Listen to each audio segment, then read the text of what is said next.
Bonjour, je suis Marc Harriman, concepteur de masques en 8K de technologie et je suis la seule personne sur YouTube à fabriquer des masques 8K qui permettent de devenir n'importe qui sur Terre devant ma caméra, que ce soit une caméra vidéo ou une caméra de cinéma, parce que évidemment un 8K est beaucoup plus intéressant pour une caméra professionnelle de cinéma. Je ramène à la vie Leslie Cheung. Leslie Cheung a été la plus grande star qui existe à Hong Kong.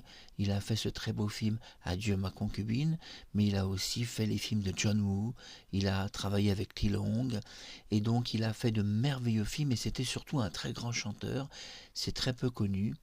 Et là, grâce à un masque en 8K de technologie, donc où tout est entièrement virtualisé, ses dents, ses yeux, et oui, vous avez vu la dernière fois que c'était des dents virtuelles, mais les vraies dents de Leslie Cheung, puisque quand j'ai tiré la langue, eh bien ma langue, on ne la voyait pas. On ne la voyait pas. Le masque a interdit que la langue sorte de sa bouche. Eh oui, c'est un masque, et à la place, les dents virtuelles sont apparues. Leslie Cheung est donc ramené à la vie par ce système-là, et j'ai regardé un peu la concurrence sur YouTube, et personne sur YouTube ne fait des masques en 8K. Les gens font des petits trucages avec des petites photographies, tout ça, et en fait quand on regarde leurs vidéos, c'est pas très beau à voir. Nous, quand on regarde, c'est très impressionnant et très beau, parce que c'est du masque 8K, c'est-à-dire de la super technologie visuelle, et on peut zoomer l'image 10 fois plus, ça sera toujours aussi net. C'est l'avantage. Concepteur de masques 8K, j'ai ramené à la vie Sophie Marceau à 14 ans, mais plein de personnes ici. Alain Delon, et oui, et d'autres personnes. Donc des hommes, des femmes, je ramène un peu tout le monde à la vie. Mais pour revenir à Leslie Cheung, je voudrais remercier Sophie Marceau parce qu'elle est ambassadrice de la Chine et elle connaît bien Leslie Cheung comme elle connaît Jackie Chan, c'est, vous savez, toute une génération d'artistes chinois qui a été connue dans le monde entier grâce à John Woo surtout, au film de John Woo, et Jackie grâce aux arts martiaux et à Bruce Lee. Alors Sophie Marceau, bonjour d'être là, ça me fait plaisir que tu puisses regarder cette vidéo si tu as un petit moment de libre sur YouTube, et tu découvres cet incroyable artiste chinois de légende que nous aimons, cet artiste qui a transfiguré le monde artistique chinois, qui a permis à la Chine de se faire connaître dans une génération des années 1990-2000, puisqu'à l'époque Bruce Lee était mort, et donc il n'y avait pratiquement plus rien de la Chine hormis le célèbre Jackie Chan.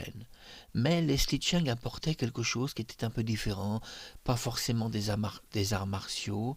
Leslie Cheung a été la première star chinoise mondiale à réussir dans le dramatique, c'est-à-dire le cinéma dramatique sans art martial, puisque Adieu ma concubine n'est pas un film sur les arts martiaux, et c'est un film qui a été récompensé à Cannes, pour ne dire que ça. Donc c'est dire quand même que pour le festival de Cannes, pour que Cannes remarque ce film, c'était quand même, pour un film dramatique chinois, historique. Oui, les Chinois sont surtout connus pour leurs films d'arts martiaux. Vous avez pu regarder, on connaît Bruce Lee, on connaît Jackie Chan, on connaît les arts martiaux chinois. Mais Leslie Cheung, c'est tout le contraire. C'est les films dramatiques chinois avec Adieu ma concubine qui lui a valu une réputation mondiale, hein. Il est devenu star mondial avec ce film, mais il avait déjà pas mal réussi avec les films de John Woo, où il s'était illustré dans plusieurs films où il s'était fait remarquer. Mais Adieu ma concubine, le fait qu'il soit récompensé en France, ça a quand même été un tremplin mondial pour lui. Et c'est étonnant, un matin on apprend qu'il aurait mis fin à ses jours, il se serait suicidé du haut du toit de Hong Kong, dans l'hôtel où il résidait. Une histoire un peu farfelue, surtout qu'il venait de signer un très beau contrat et que tout allait bien pour lui, et qu'il était souriant la journée de sa disparition. Alors peut-être un coup de blues, bien sûr, mais tout simplement peut-être un accident. A-t-il glissé du toit, ou a-t-il été effrayé par un chien?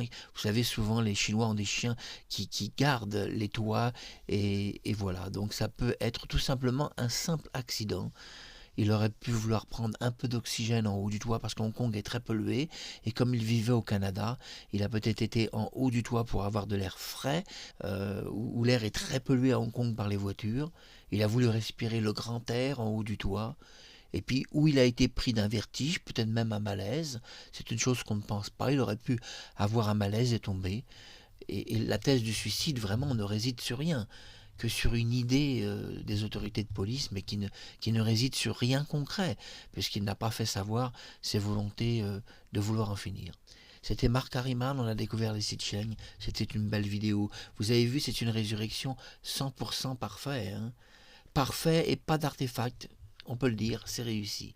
À bientôt, et bisous Sophie Marceau, bisous Cindy Daniel, et bisous à la femme de Claude Lelouch, l'ex-femme, Alessandra Martinez. Je vous aime tous très fort, à bientôt.